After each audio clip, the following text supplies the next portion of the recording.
Otep à tous, bien-aimés frères et sœurs. Je voudrais aujourd'hui vous parler d'un sujet pertinent. En tout cas, tout le monde, personne n'en parle. Hein. Mais c'est essentiel, c'est très important. C'est capital. C'est ce qui permettra de comprendre ce qui est en train de se passer en Afrique centrale, notamment au Congo. Quand je parle du Congo, je ne parle pas du Congo Brazzaville, je ne parle pas du Congo RDC, Kinshasa, mais je parle du Congo avec K, c'est-à-dire le Congo Brazzaville, le Congo Kinshasa, le Congo Angola. Parce que, souvenez-vous, que le Congo qui s'écrit avec K avait pour capitale Mbanza Congo, c'est-à-dire en Angola. Donc, les Congolais là, ils sont pareils. Ils ont le même caractère. Ils ont un défaut. Ils sont gentils, ils sont merveilleux. Ce sont des gens très bien, formidables. Mais ils ont un talent d'Achille que je veux révéler parce que maintenant c'est connu. Les grands hommes le savent. Et je suis obligé de le révéler pour que, surtout les plus jeunes, puissent prendre conscience de ce phénomène-là. Quelle est la faiblesse des Congolais? L'argent, la femme. Je reprends. Quelle est la faiblesse des Congolais? Comment pouvez-vous faire pour manipuler un Congolais? Je répète encore, je parle de Congolais avec K. Comment pouvez-vous manipuler un Congolais? Vous les entendez brailler à la télévision, sur les chaînes, dans les réseaux sociaux et autres. Les Congolais, en tout cas pour la plupart, au moins 90-99%, ils ont un problème avec l'argent et la femme. Déjà, ce sont des fêtards. Ce sont des fêtards, ils aiment la fête. Ils aiment boire, danser. C'est vrai, les autres aussi aiment boire, danser. Hein? Mais, en tout cas, chez les Congolais, quand vous mettez l'argent sur la table, ça y est, là, la discussion commence. Là, vous pouvez parler. Ou bien, vous amenez une femme dans ses bras. C'est tout. Et la femme peut soutirer tout ce qu'elle veut. C'est ce que Kagame a compris. Et a très bien compris. Je vais vous donner plusieurs exemples. Je ne vais pas citer les noms. Il y a un président en Afrique centrale, dans ce grand Congo-là, avec K, que tout le monde a apprécié, parce qu'il est intelligent, il a fait de hautes études et autres, tout ça. Et, monsieur, qu'est-ce qu'il a fait? Il avait une secrétaire qui était très jeune, belle. Et il a commencé à sortir avec elle. C'était un secret pour personne. Monsieur était marié, hein? Il commençait à sortir avec elle. On lui a bombardé des postes, au point où c'était elle carrément qui gérait le pays. Et ce président avait mal terminé. Il y en a un autre, lui, on prend une femme, on met dans ses pieds, et puis voilà, dans ses jambes, et c'est parti la fête. Maintenant, il peut prendre tout le pays, il peut le bazarder. Il dit, prenez ça. Vous voulez quoi? Vous voulez telle terre, ok? On trouve toutes les raisons possibles pour donner les terres à des étrangers. Et quand vous lui dites, mais monsieur, chef, mais comment ça, c'est pour nous? C'est pour la famille? Aïe! Taisez-vous. Les Congolais, pour les avoir, vous les entendez brailler quand ils braillent. Non, mais lorsque la démocratie est menacée, les démocrates doivent se lever. S'il y a une femme qui est là, c'est fini. Il n'y a plus de démocratie. La démocratie, la vraie démocratie, c'est la femme.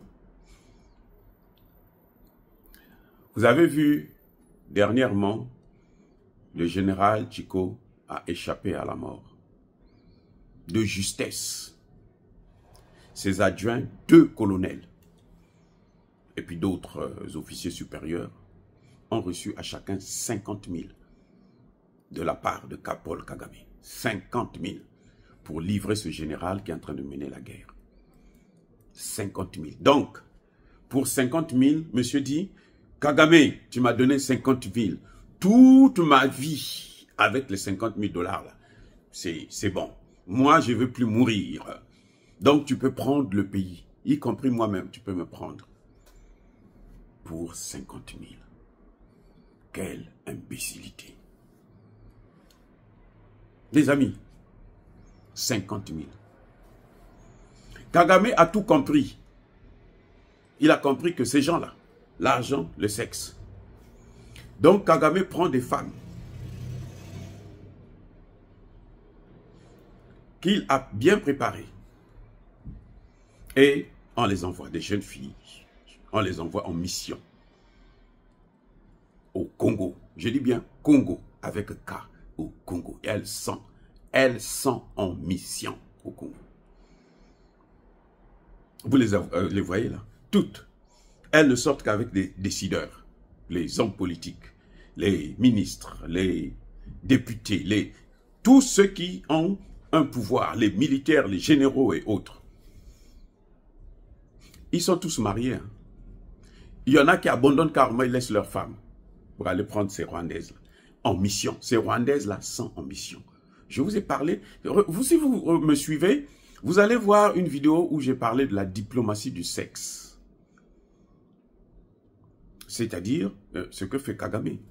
C'est-à-dire on envoie une femme diplomate. Elle peut être ambassadrice, elle peut être secrétaire générale de telle ou telle institution.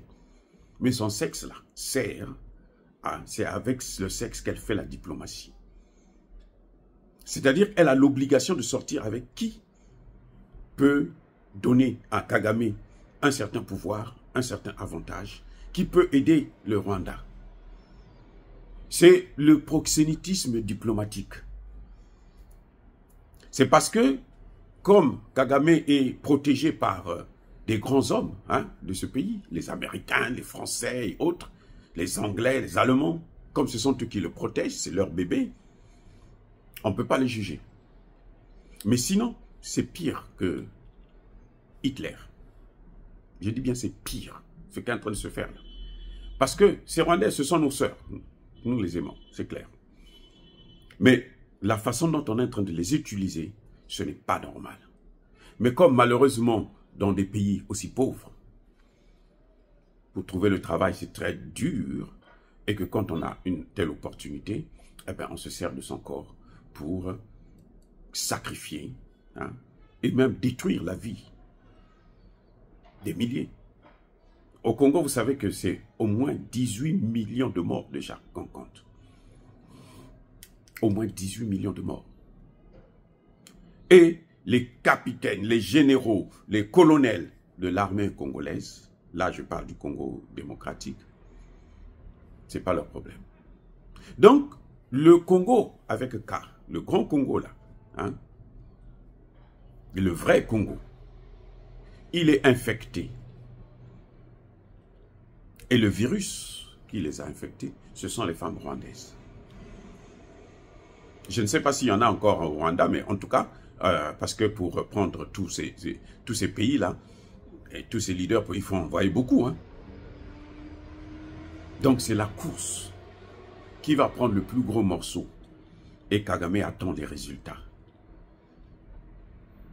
Elles sont jugées, elles sont payées au résultat. Le résultat, c'est quoi? C'est de faire un empire pour un empire Tutsi, un empire rwandais. Jusqu'à quand? C'est ça la vraie question. Parce que toute chose a une fin. Tout empire finit par périr. Oh, attendez, je reprends. Tout empire finit par périr. Surtout lorsqu'il s'agit de l'Afrique. Méfiez-vous de vous attaquer à l'Afrique. Méfiez-vous de vendre l'Afrique. Méfiez-vous de sacrifier l'Afrique. Je dis bien, méfiez-vous.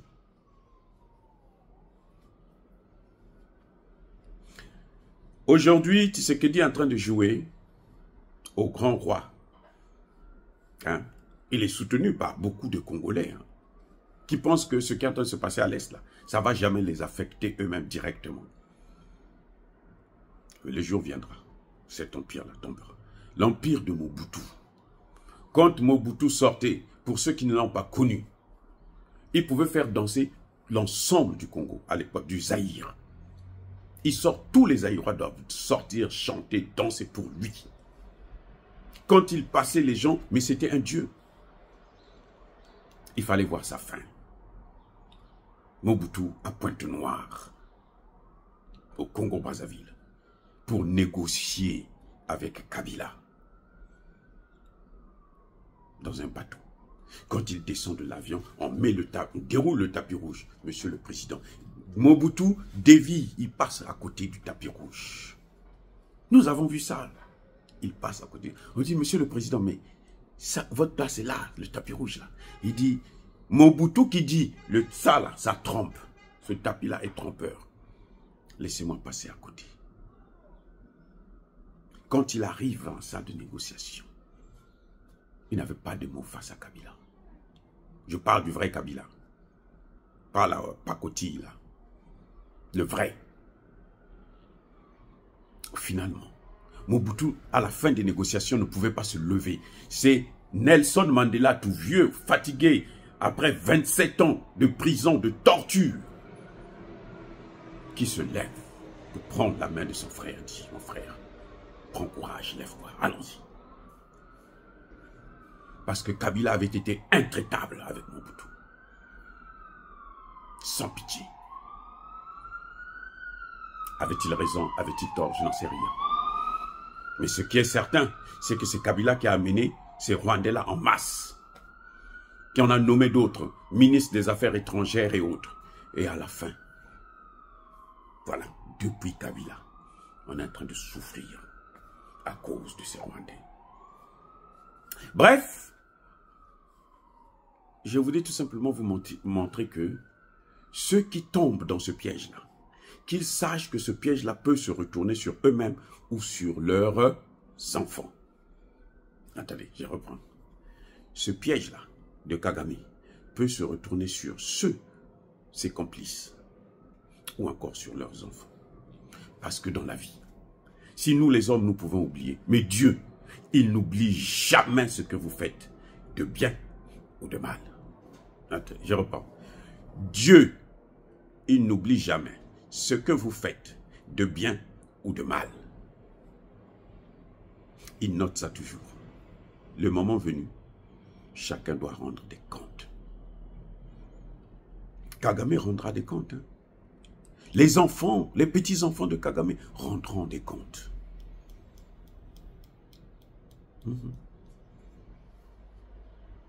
Ils rendront des comptes. On ne joue pas avec l'Afrique. Les mathématiques sont nées là au Congo. Avec K. Ça veut dire que c'est un pays qui avait été choisi par le grand Dieu lui-même. Et vous voulez venir effacer. Parce que là, on est en train de vouloir, on s'attaque aux Bantous. On veut les faire disparaître. Et il y a des Bantous qui sont complices à cause de deux choses. L'argent, le sexe. Mais sachez-le, je le répète encore une fois de plus, tout empire finit par disparaître. L'empire français, vous voyez comment la France est en train de... Emmanuel Macron est devenu fou. Emmanuel Macron, là, si on l'amène en clinique, on va le déclarer fou. Ce n'est pas moi qui le dis, ce sont eux-mêmes qui le disent. Les Américains ne savent plus quoi faire. Regardez, maintenant tout ce qu'ils font là, ça ne fait qu'aggraver la situation. Parce qu'un empire doit finir par disparaître. Vous avez vu l'ex-URSS, comment c'est tombé? Personne n'a touché. Ce n'est pas les Américains qui ont détruit. Les Américains ont fait croire après que ce sont eux qui ont détruit l'ex-URSS. C'est faux. Même Joe Biden l'a dit récemment. Mais c'est faux. Ne croyez pas ça, c'est faux. Eux-mêmes, ils se sont. Encore, eux, ils se sont disloqués comme ça. Et la Russie, vous voyez, la Russie est repartie très vite. Parce qu'ils n'ont pas fait du mal. Comme les autres l'ont fait. L'esclavage, la colonisation et autres. Surtout en Afrique.